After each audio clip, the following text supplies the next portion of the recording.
ঘুমাতে পারিনি, তবু আল্লাহর নবী আপনি সেজদা থেকে মাথা তুলুন। নবী মাথা তুলে না।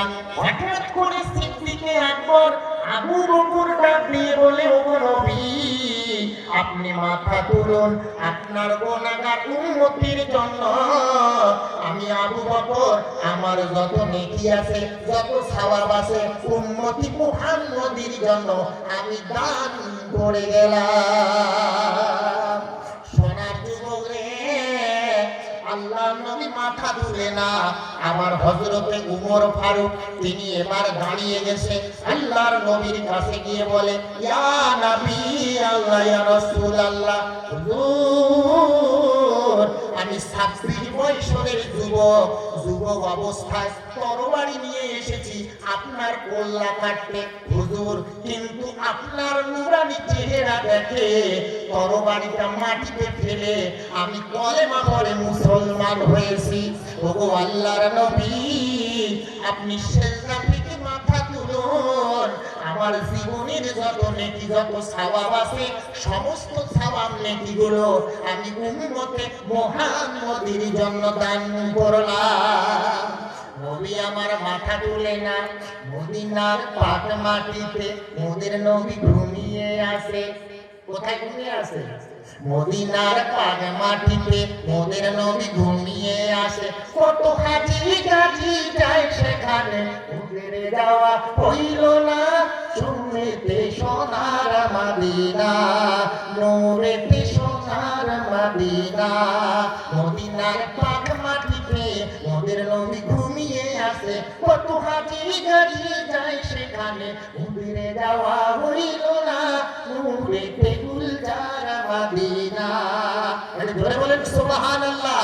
মক্কা শরীফের পাক মাটিতে, আরবের পাক মাটিতে আবে জমজমের হাউস আছে।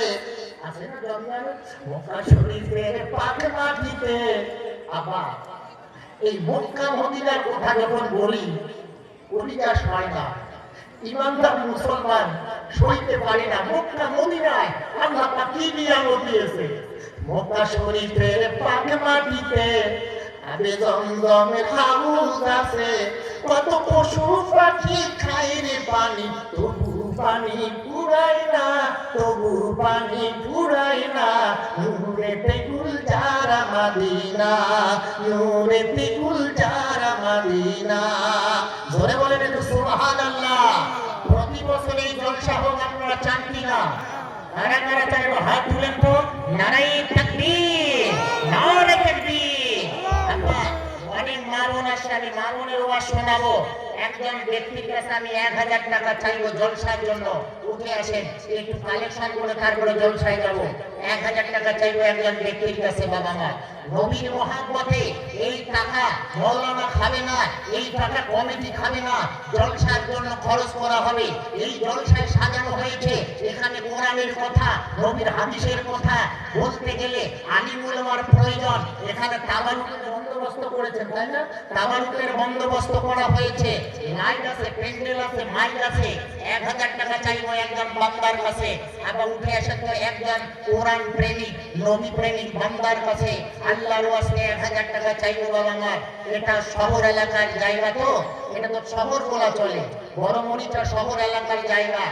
1000 টাকা চাইবো গো। যেখানে 40 জন মানুষ থাকে, ওইখানে একজন আল্লাহর নেককার বান্দা থাকে। তাহলে কত 40 জন মানুষ এখানে বসে আছে। আমার মন বলে আজকের মাজলিসটা আল্লাহর দরবারে কবুলিয়াতের মাজলিস। জোরে বলেন না সুবহানাল্লাহ। আপনাদের বসার ঢং, আপনাদের শোনার ঢং সবটাই আমার খুব সুন্দর লেগেছে। লাইট